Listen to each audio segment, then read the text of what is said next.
done.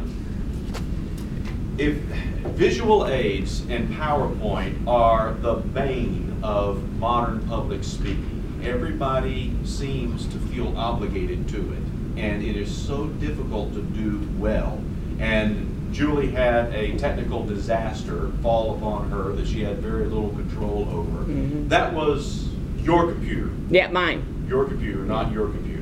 Well, everybody has to settle their own convictions about this, but personally, I would rather borrow underwear than borrow presentation equipment, because you never know what's going to happen when somebody else's equipment is in command of your presentation. You just can't control it. So I would advise all of us, whenever you're doing a visual aid that involves any level of technology, maintain as much control as you possibly can. At the same time, I thought it was brilliant. You didn't draw explicit attention to this, but I thought it was brilliant that your whole speech was about the value of having somebody else represent you.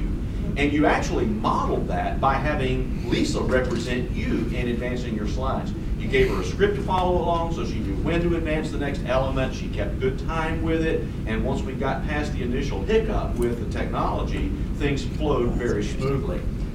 A matter of personal taste and opinion, I think that your choice of clip art for your slideshow was a little bit off base for where you were trying to go. You were urging people to hire a professional, and you used cartoons to do it.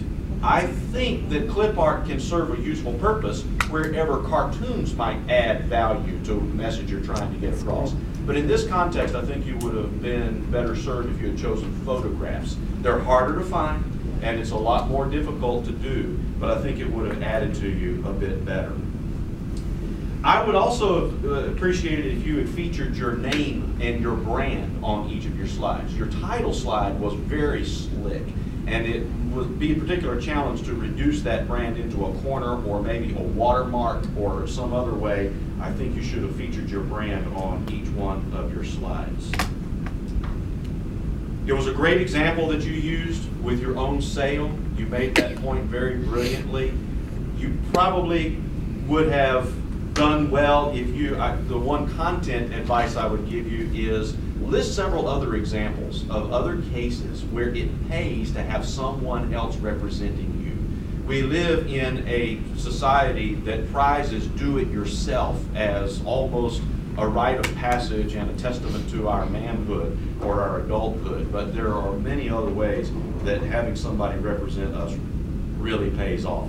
Congratulations on the speech, congratulations on recovering from the technical glitch, and if I'm looking for a realtor anytime in this life, I'll come calling. So at this